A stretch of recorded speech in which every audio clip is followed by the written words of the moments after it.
Hello, welcome to another Sunday evening, afternoon edition of Kardec Radio and my program, coming to you every Sunday at 4 p.m. Pacific, 7 p.m. Eastern in the United States time zone and all time zones in between and the time zones around the world. Welcome to our program. Again, I want to explain this is we are live streaming on Facebook, and at the same time, simultaneously, we are streaming on Kardec Radio. Kardec Radio is a app that you can put on your iPhone or your Android phone. You can listen to Spiritist programs 24 hours a day. I use it on my phone at night, and when I sit and after I meditate, whatever, I'll listen to whatever program is on. It's always a good program on Kardec Radio. We're getting more and more listeners every week. It's growing remarkably. Thank you for coming in and tuning in to Kardec Radio and telling your friends. We are also on Kardec Facebook page. So it's Kardec Radio Facebook page. You can come to that, join the page. You can actually see me talk if that's what you want.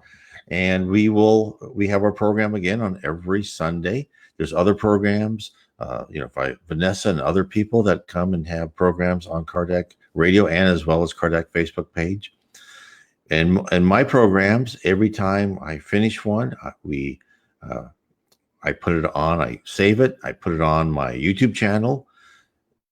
And then you can get to my YouTube channel by going to my blog, nwspiritism.com. And on the right-hand side, there's a space to sign up to my, subscribe, I should say, to my YouTube channel or my BitChute channel. The BitChute channel, I would actually recommend. That is always what's the latest there. And you never know. BitChute doesn't seem to be censoring speech lately, unlike YouTube, which you never know what they'll censor or not. So, again, we are here because of Spiritism. The best thing that ever happened to my life, I hope happens to your life too. It all comes from the Spirits book from Allan Kardec in the 1850s. And he codified, he's called the Codifier of Spiritism, because what he did is he took messages from high spirits, the Spirit of Truth, as promised by Jesus Christ in the New Testament. I will send you a consoler and the Spirit of Truth to tell you more. I paraphrase that. And they did in 1850. Almost 2,000 years afterwards, we were deemed technologically and culturally fit to hear that message. And what's great about Spiritism is we are not talking about a static message. It's just like, people say, no, everything has to be done the way the Old Testament, the New Testament. No, that's not what Spiritism tells us. Things change. What Spiritism tells us is that only the messages of love and charity and fraternity are eternal. Oh, hello, Sewell. Good evening to you.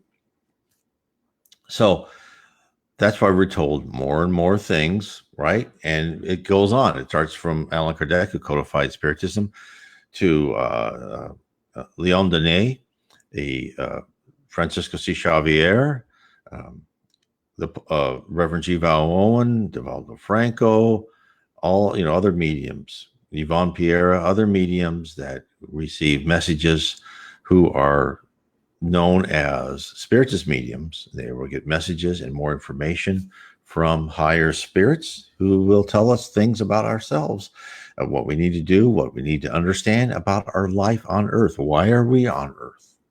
And this is why I've been going through my whole series from my book, How to Live. And it's all based upon a short poem, 24 verses from Andre Luiz. And what I did in this book, How to Live, is I tried to understand what was meant by each verse, very short, like we're talking about verse 13. It's chapter 13 in my book. And there were 3 words, Oblivion of Evils. And what I attempt to explain is, what does Andre Luiz and the spirit mentors around Chico Xavier, when he psychographed this, what do they mean by oblivion of evils? And this is something we have to really be careful with. Because for the human race to collectively ascend to a superior level from living on a planet of atonement, where we must repair our past mistakes, this is planet atonement here is on Earth, via karma to a planet of regeneration in which we shall live in harmony with each other. Greed, envy, hate must be greatly diminished. We must remove evil. But what is evil? And that's important. Each person has their own idea of what is bad and good. We have a tendency to label anyone and anything we don't like as evil. If everything that was labeled as evil by each individual on our globe was marked for removal, then almost the entire population would disappear. Think our politics today. There's two camps. There's even two types of media there in the United States, and I'm sure it's the same as other countries, and they just label that person as evil. No, that's not necessarily true. Don't buy into that rhetoric. Don't think that someone who is saying something you do not agree with is evil. Let's talk about that for a second. When we stop freedom of speech, because the spirit world created Western civilization so we could have freedom of speech, we're here on earth to learn to filter everything through our conscience, and we have to hear everything. I have news for everybody. The earth is not a safe space. I'll say it again. The earth is not a safe space. We are here to hear everybody's opinions, and we may disagree with them completely. We may think they're terrible, but we are here to hear them. We're not here to censor, or as happened in Nazi Germany, the Soviet Union, China. Even today, China is now censoring and putting people in re-education camps, right? North Korea, where they kill people for different thoughts. Cuba, where they've enslaved people for different thoughts. All these things, that is not correct. People have the right to their opinion, even if it's wrong. Now, why? Because we are here to filter everything that is said through our conscience. We are here to learn to use our brain to know what is good according to that divine gift given by God to each one of us and the Spirit and our Lord Jesus. Because when we were reincarnated, we don't have memories of our past life, but we have two wonderful gifts. We have our conscience and our instinct. And we have to learn to weigh everything against our conscience. And as we go through life after life, our conscience is like a law library that as we get more experience, we understand all the gray areas, right? Because there's no such thing as black and white. Let's talk about what happens in a society that just shuts out all discourse. Think of a good example, Yugoslavia. Now, maybe people don't even recognize Yugoslavia because it used to be composed of Serbia, not Montenegro, and Croatia, and other in Bosnia Herzegovina. So, but what happened? They completely controlled speech, and Yugoslavia is composed of a lot of Christians and Muslims. And when that broke up, the people started just being terrible. The Christians, Muslims started being terrible. They had great civil wars. They've hurt a lot of people. It was horrible. Now, why was that? Because they were not allowed. The people who were not nice should have been allowed to say mean things. Not that I want to say good things about that, but they should have been allowed to say mean things about the other group.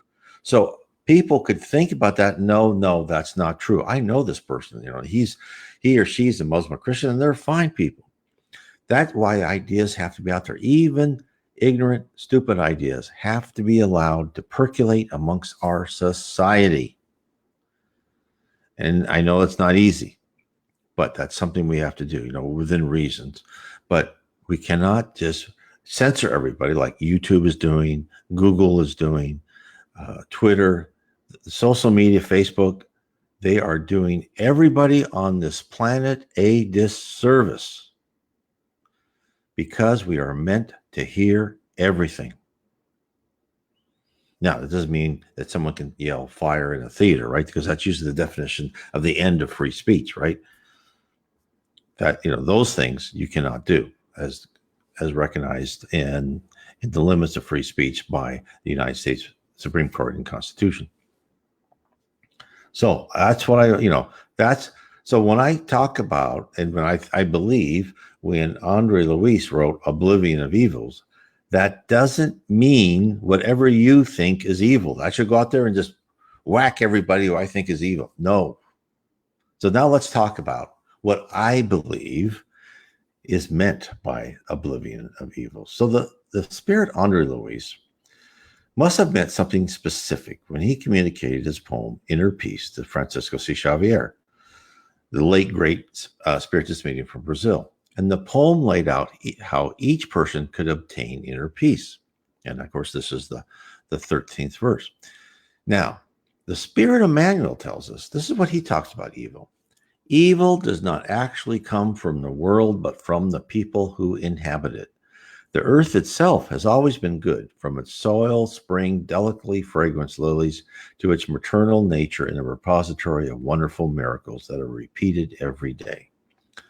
So hence, as the Old Testament told the story of Adam and Eve, it was humankind that introduced evil. We, as I'm sure everybody here listening, we are the culprits. We are the purveyors of cruelty and depravity. We are the transmitters of what is called evil. But before leaving home with a bulldozer and destroying anything and anyone you consider evil, we should look to the spirits to what is understood what they meant by the word evil. So, the spirit Zabdiel, whom the Reverend G. Val Owen communicated with in the 1910s, explains the concept of goodness and evil. And this is what's wonderful. And the Reverend G. Val Owen's books are just, they are just amazing. And in fact, I did my whole three. They're on the bookshelf behind me. Heaven, heaven, the spirits, and how the spirits, heaven and below, the spirits and the spirit universe, and how the spirits guide us. I wrote 3 books, all talking about what the Reverend G. Valwyn did in his numerous messages from the spirits in the early 1900s. Hello, Nora. And it's just, and I tell you, it is such a good book. And I took those and I collated them in different different themes, right? What they talk about heaven, what they talk about the education of heaven, they talk about the power, the attributes of spirits. And I believe these books in English, because Reverend G. Valwyn was an Anglican vicar, Church of England, for many people who may not know. They talk about a lot of things in Spiritism that are not really talked about in the books by Chico Xavier. It really exposes kind of the higher levels of heaven and the process of heaven, and more about the attributes and the spirits, what and how we change and how we evolve and learn from level after level after level. It tells us so much. So let's see what the Spirit Zabdiel tells us, that good and evil are conditions of attitude toward God. In essence, he stated, your perspective regarding the love of God determines the amount of benefit or harm any action we take, which sooner or later reflects back on us. Now, that's karma, right? A reaction has a reaction. And of course, what Allan Kardec said in the Spirits book is, once people really take to heart, because there's Buddhism and other religions that believe and understand karma, but do people really in their heart know it's true? Well, when they know it's true, people will know that any action we take is going to have a reaction, and that's for good actions too. So Zabdiel presents a universe full of the supreme spirituality's love, and this constant permeates all. When we attempt to block out the radiated love from God, this is when evil persists. And Zabdiel illuminates the concept. This is what he says. The very intensity of the love of God becomes terrible when it meets with an opposing obstacle. The swifter the torrent, the greater the surf around the opposing rocks. The greater the heat of the fire, the more complete the dissolution of the fuel which is cast into it and on which it feeds. And although to some such words may seem horrible in the saying of them, yet it is the very intensity of the love which energizes and flows through the creation of the Father, which, meeting opposing and disharmonious obstruction, causes the greater pain. Even in the earth life, you may test and prove this true. For the most bitter of all remorse and repentance is that which follows on the realization of the love borne to us by the one we have wronged. So what is he saying? This is so true. And we see this in people all over, in ourselves, especially as children, right? Oh, my parents did, I hate them. And then, of course, no, they love you and you feel really terrible, right? It happens all over. So what he's telling us is holding back love and God's will is like an attempt to dam an ocean. It may work for a short period, but in time, the barrier will fail. Therefore, evil is the absence of love. Where love is allowed, there is good. Where love is resisted, there is evil. And we see this in so many people. And we see this now. No, you can say, no, you can tell me, no, that's Brian. That's not true. I see people do evil all the time. I don't see any pushback. I don't see the waves way over them. Now, one we must think about is we must think about the time period of being an immortal spirit versus our perception of time here on earth. And you see that in the Old and the New Testament, where a spirit, an angel or spirit will tell, this will happen, right? And then it takes years for that to happen. And again, here too, it takes years, decades, hundreds of years, centuries, and millennia. It will all happen. Love will conquer all. But in our little perception of time, where, for a kid, a day's a long time. For us as an adult, maybe a month or a year, 5 years is a long, long time. Our perception of time is so much shorter, right? And you have to step out of your physicalness here on this life on earth and think about your life as an immortal spirit. And you've already gone through who knows how many lives, right? And think about centuries. Then it all starts making sense. This is what Spiritism tells us. We have to step out of ourselves. We have to climb that mountain, look down on ourselves to really understand where we are, where we've been, and where we're going. So Zabdal analyzes evil. Blindness is the inability to see, but not only is there such a condition as blindness, there are also people who are blind. Blindness is a negative condition, or less. It is the condition of one who has 4 senses instead of 5, but real it is. Nevertheless, yet it is only when one who is born blind is told of the sense of sight that he begins to feel the lack of it. And the more he understands the lack of it, the more his lack is felt. So it is with sin. It is usual here to call those who are in darkness the undeveloped. That is not a negative term, which would be retrogress. So of both, I say, not lost, but lack. The one born blind has not lost a faculty, but lacks it. What is he telling us? Hence, when a person commits an evil act, it is because... Oh, Soul says there's something wrong with the transmission. I can't hear you very well. Let me look. Have other people not hearing me very well? I see the microphone view. My microphone looks like the volume is okay. I'll speak up a bit. Let me turn this up. Anyone else? Can you write a comment and tell me? Because it looks like this is okay, but I'm not sure. These things can happen. Oh, I'll keep going then. If it's my fault, I apologize. I'll listen to it when I'm done. I record the program. Oh, Noah says I can hear. Okay, so it may be Soul's internet connection. But that certainly can happen. Thank you, Nora. Okay.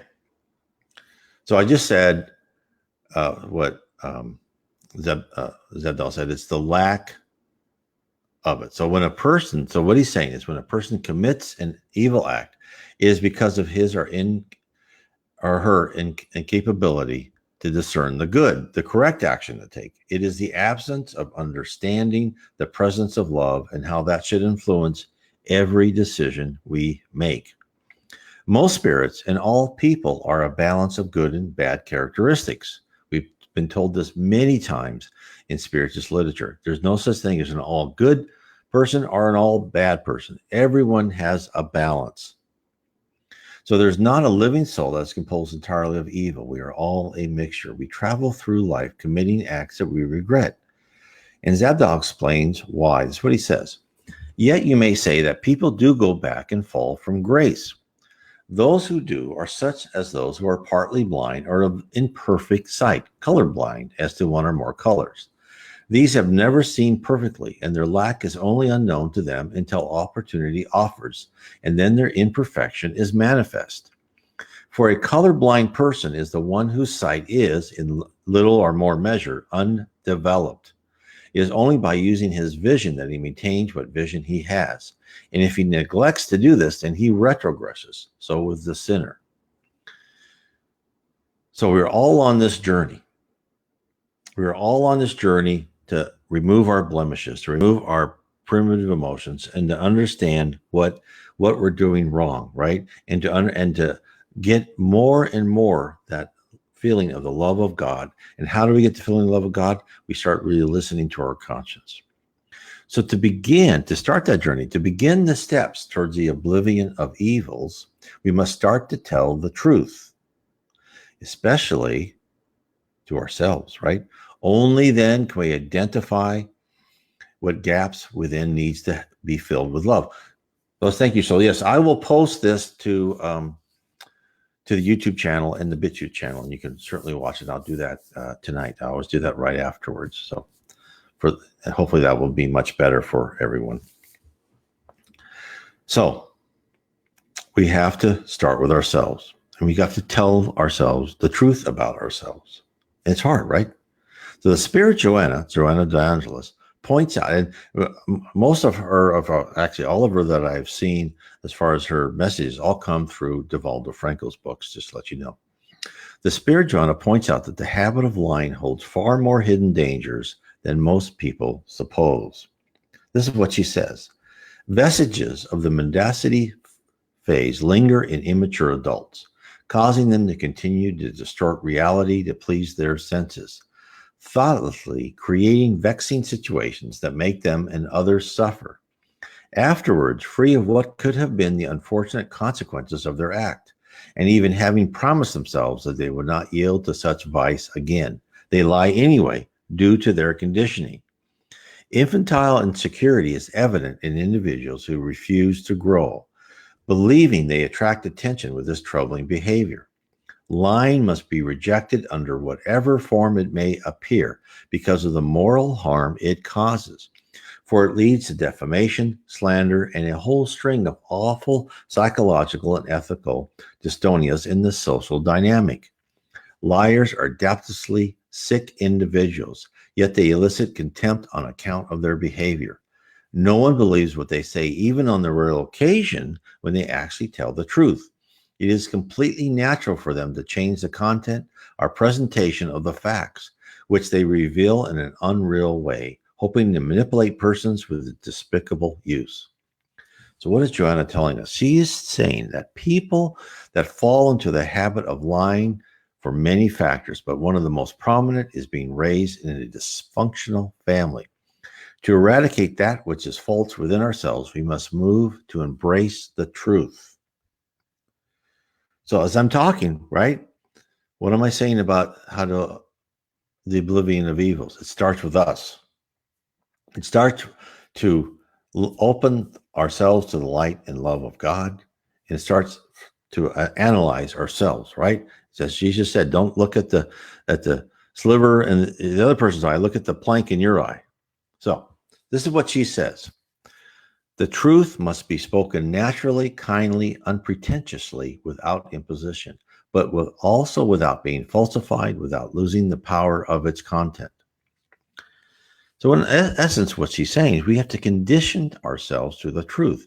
We should read and study and learn the Spiritist doctrine, examine the precepts we should follow, and promote good habits. Once harmony is restored within us, we shall have no need to lie or distort. Haven't we all in childhood? I mean, of course, when you love the little kids, when you say, did you do that? And they say, no, of course, you know, they're lying, but we grow out of that, right? In especially teenage years, you start seeing it's not a good idea. Now, those within dysfunctional families, it's much harder because you almost have to lie in order to protect yourself. And that's a much harder burden for those people. Again, another reason why we have to have reincarnation. Who can become perfect in one life, especially when so many people are born in such difficult circumstances?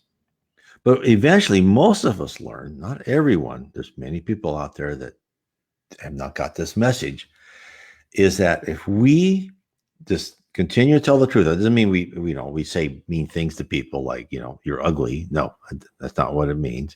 But, we try to be polite on that. And, if we can't say something good, try not to say it if, the situation demands it. But we should condition ourselves to saying the truth, even if it makes us look bad sometimes. Because what happens, and I know that it's just important and also telling the truth and speaking naturally, right, is also means don't participate in malicious gossip. Don't do that.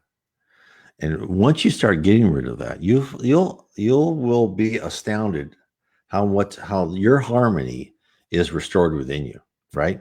And you really don't feel a need to lie or distort. So if we install a regimen, right, following the lead of Buddhism, and this is, of what they say is of right thinking, right talking, and right acting, really wise words, right? Right thinking, right talking, and right acting. Of course, Buddha was, sent here by Jesus Christ, just like Socrates and others, Zarathustra. It came here to tell us that Confucius, another one, came here to tell us, right? In every religion says, talks about the golden rule, do unto others as you would do unto them. And that's all full of taking the evil out of us, right? And Buddhism says it right. Right thinking, right talking, right acting. And we can set the stage for the next step to fill in our blank spots, our character, with the bright light of love. So how do we fill in what is lacking? How do we get this feeling of love? What do we do? So to begin with, we must realize that we are on earth in this moment in time, are in the process of developing our good sides and removing our base emotions. We are all partially colorblind when it comes to perceiving the light, the love of God. We are on earth because we need to train ourselves to fully comprehend the love which envelops us and how to channel that love for our benefit and the benefit of others. The process whereby we grasp what we have heretofore missed is our trials on earth. Our choices during those trials sets us up for where we will land in the spirit world and our course, which we must follow in our next life. Zabdal tells us it's only by free will that the person is held responsible for both good and evil in his heart. So, through our trials, we build up a range of experiences, like a law library that contains case histories, which are used to guide the verdicts in future cases. We too deposit what we have learned into our conscience, hence our need for multiple lives in multiple cultures. And Zabdal reinforces this point. This is what he says. Also, let it be remembered that what seems to be good or evil to one man does not of necessity so appear in the eyes of another. Especially this is true of those of different creed and habit of thought and manner of life and community. What therefore is possible in the matter of distinction between these two is that the broad and fundamental principles which underlie each other should be grasped clearly, and that the minor shades of these qualities should be entrusted to the future when they will be gradually made more plain. So in essence, he's telling us the accumulation of knowledge to navigate through the shady maze of moral behavior is not lost upon entry into the physical life. We are given the infinite database of our conscience. So remember that. So whereas we may not be aware of searching for the correct answer, the feeling of anxiety in the pit of our stomach or the notion that we just did something wrong is the result of our brain retrieving thousands of years of results and notifying us of the findings. Let's talk about that. So remember, we are composed of spirit, paraspirit, and our physical body. And our spirit, there's just, there's a small pipe that can go through from our spirit to our brain.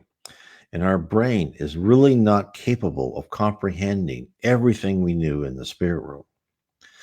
But that's like when people dream, right? And they don't really understand the dream. A lot of it's nonsense.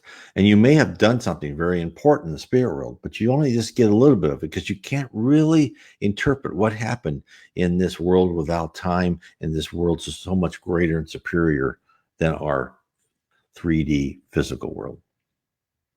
But I'll go back to the but we do have a feeling. So I always tell people when they talk to me about dreams or something, I go, well, how did you feel? Did you feel better? Because when you think about conversations or things you saw, it's very imperfect.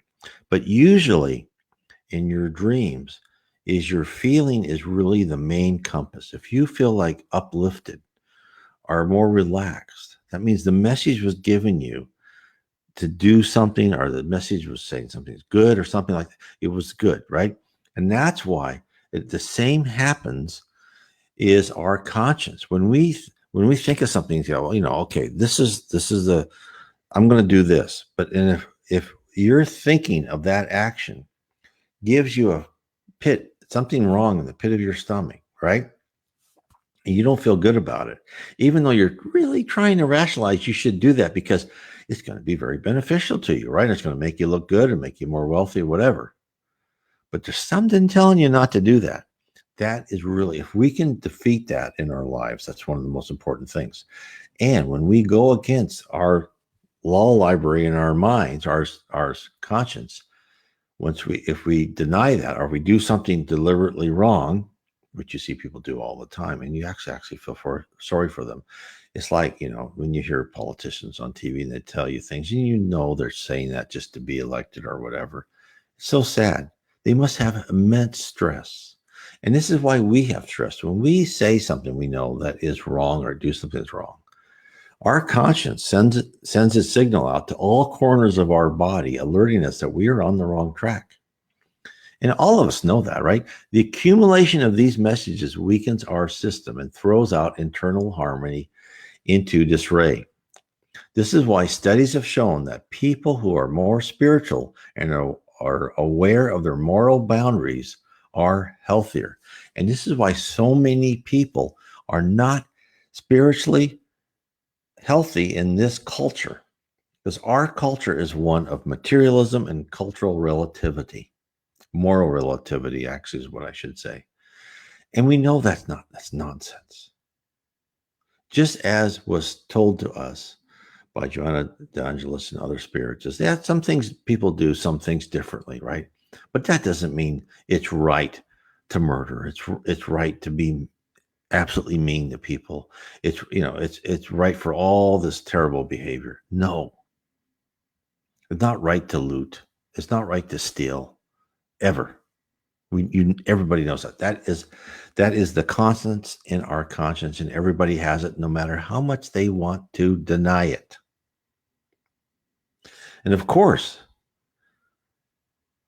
in order for us to fulfill and expand and enforce our conscience, we have to have multiple lives. That's why we're here. We go through life after life. And so therefore,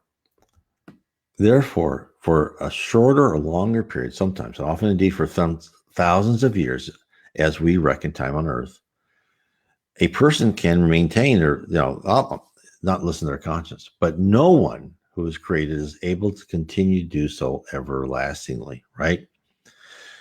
That is the way it's going to be. So there are stories by spiritual literature of person, in the lower zone of the dark abyss for 10,000 years. That person will not be there for eternity. Eventually, they will improve themselves. There's those of us that have been what they call parking, right? We've been life after life. We'll be parked at that level. We come up. We always look for the greater wealth, which I've been told I've done. We look for getting wealth and power, luxury, etc. And we just never ascend spiritually. But eventually, we will go through the tests and trials to help us. And of course, that's because Most of us, we don't learn the easy way, right? Our life is not sufficient to fully embed living by the golden rule to the foundation of our character. I have been told by spirits writing through mediums that I have failed again and again. And I was placed in a position of authority, as I said before, and instead of attending to my flock and being good to them, I used them for my personal gain. And for that, I am certain I've maintained my stubbornness for thousands of years, much to my regret. I am grateful for the overwhelming force of love that is slowly breaking down the walls of my selfishness. Only by living through harsh realities was I able to understand that the absence of love, of caring, of compassion sets the stage for great wrongs.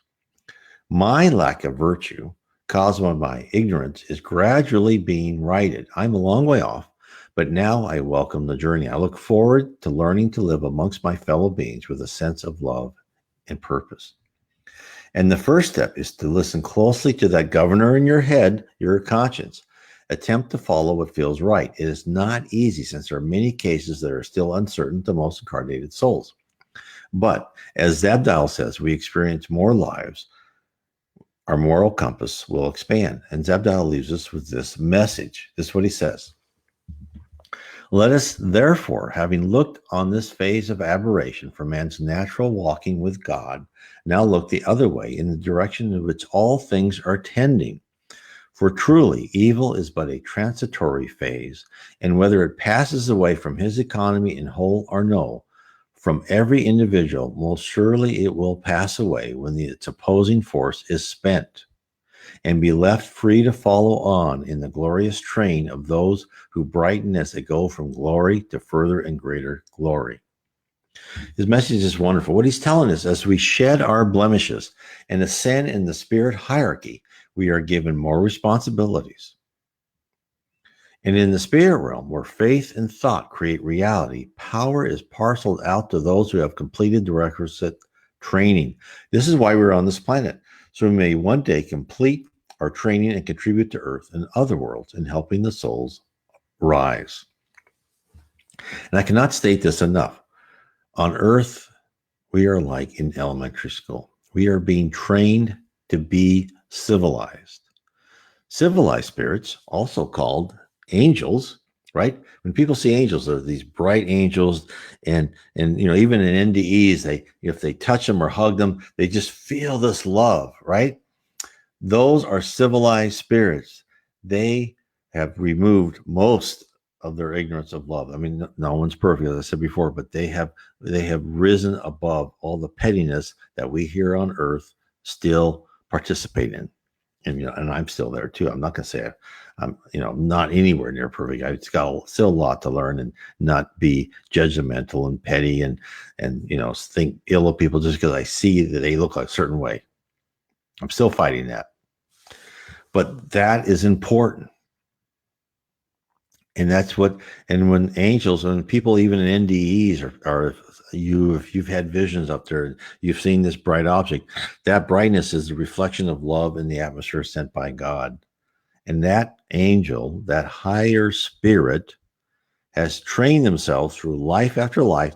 They've gone through exactly what we have gone through. They've been petty, they've been ignorant, they've been mean, they've been greedy, they've done bad things. Even Jesus has gone through this. They've all gone through this training period so they can graduate and actually contribute, right? It's like here on Earth, most of us, when we go into heaven, we must educate ourselves. We can contribute somewhat, but you really have to graduate pretty high level to contribute to the creation of new universes, of new planets, of developing, of guiding the environment of a planet, guiding the souls of races, of animals that can someday be able to evolve to take a human soul and have free will. These great things all take a lot of work on our part. And in the land where thought is action, you cannot have bad or petty thoughts. And that's what we're here being trained. And in that training is tough. This training is like boot camp, right? We have to go through that where the sergeant is up on, on the top, and you're going through the mud under the barbed wire, and he's spraying live wire, live ammo at you. This is life. This is what I'm saying. There's no safe spaces on earth. Don't censor people. Listen to it. This is all part of the training. Therefore, each little step we make is important. It is easy and simple to promise ourselves to be better, to remove the primitive urges which moves us. But it really takes dedication and perseverance. And don't forget, we shall be tested repeatedly to determine if we are paying lip service to casting off evil influences. In the book, Jesus in the Home, by the spirit Neo Lucio, recounts when Jesus told the tale of the 4 tests to his disciples. And they were talking about the story of Job and his trials. When Jesus brought up the example of a man in the city of Nineveh, I don't know if I'm pronouncing that wrong, right? The man was considered a paragon of virtue and devotion to God. The news of this man even reached the higher spheres and the archangels who resided in the high levels of heaven. It was decided to send a series of tests to this most pious man. And this is what Neo Luiz has told us. In order to do so, the teacher angels, working for the Most High, sent 4 basic detectors of righteous individuals: want, wealth, power, anger. So want, wealth, power, anger. Each came down in its own time in order to perform the indispensable trials. Want, which is always the first to appear in such cases, approached the great believer and made its presence felt in a number of different ways. By afflicting him with hardships, obstacles, illnesses, and abandonment by loved ones. However, the devout man, full of confidence, knew the messenger was a heavenly worker and defeated it, proving himself to be increasingly stronger to the virtues of what he had become a model. Now, after want came wealth.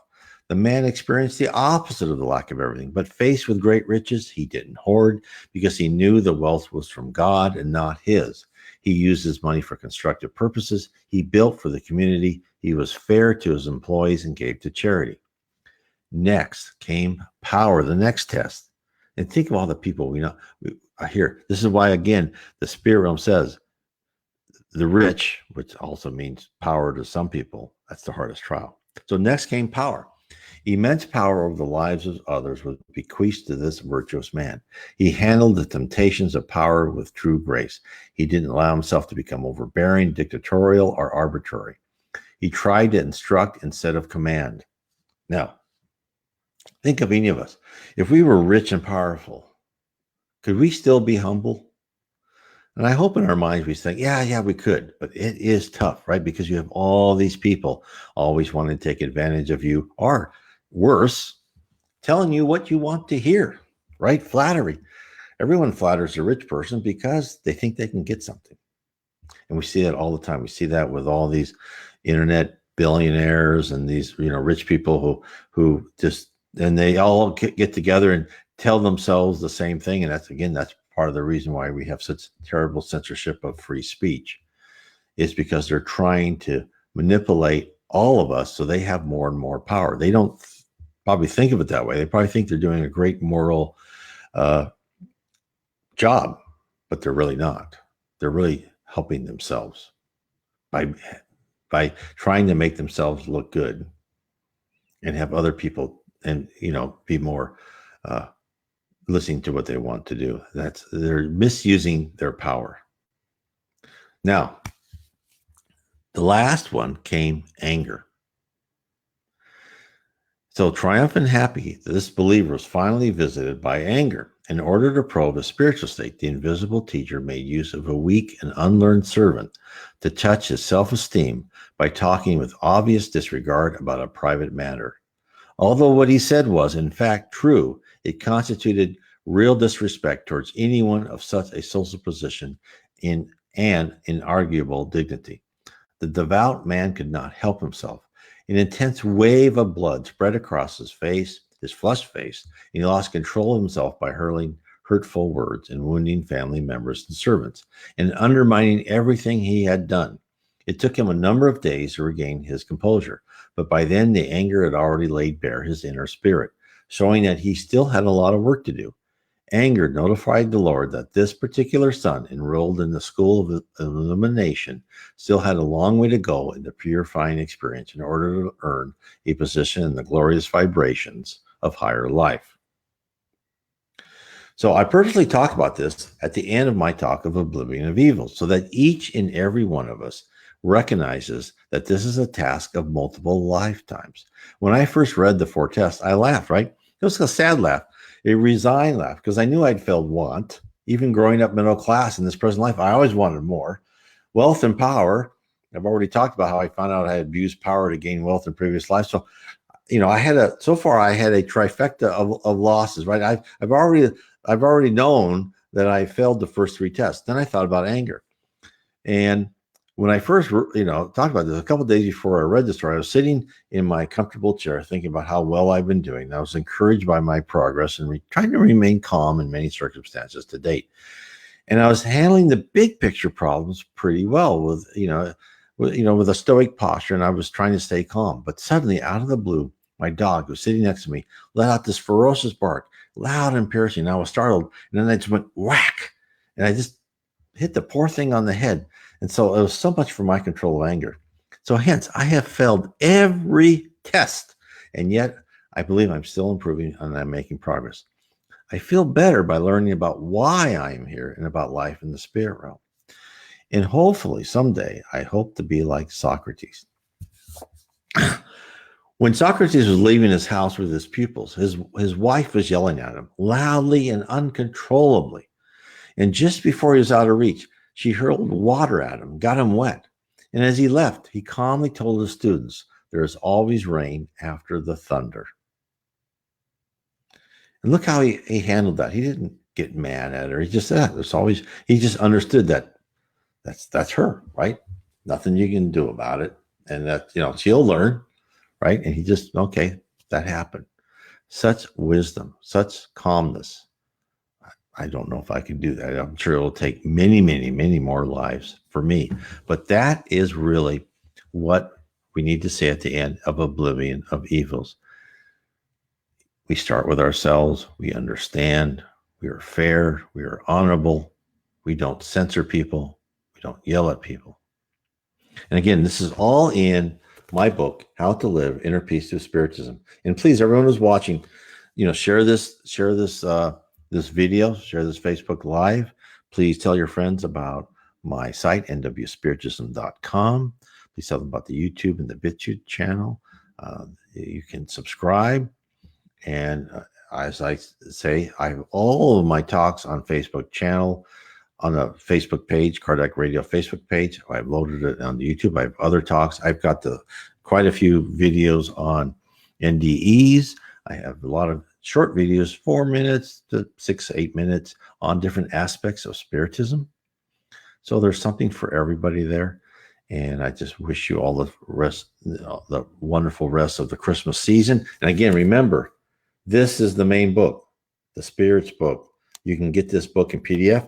And also on my site, nwspiritism.com, you can click on his picture. It'll take you to the EDI CEI bookstore. You'll find all, Spiritist books right there. Of course, you can find them on Amazon.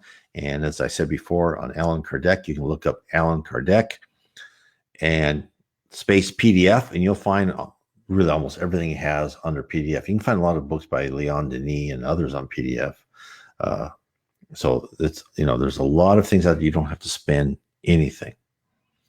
So I just want to tell everybody, of course, then my books are on the right-hand navigation side. I have them on Kindle and in paperback. And my book, Spiritism 101, The Third Revelation, is only 99 cents on Kindle. So there's always that. And also on my Facebook page, Spiritism and the Spirit World Around Us, under the little Files tab, I have Spiritism 101. It's on PDF, so you can download it. It won't cost you anything. And if you need to, you can always send me an email or something. Go to my site, go to contact, say, please send me Spiritism 101 in PDF, and I will be happy to do that for free. But it's also posted right on my Facebook group, Spiritism and the Spirit World Around Us. I want to thank everyone. We had a wonderful talk, and I will post this to the YouTube channel. Thank you. God bless all of you.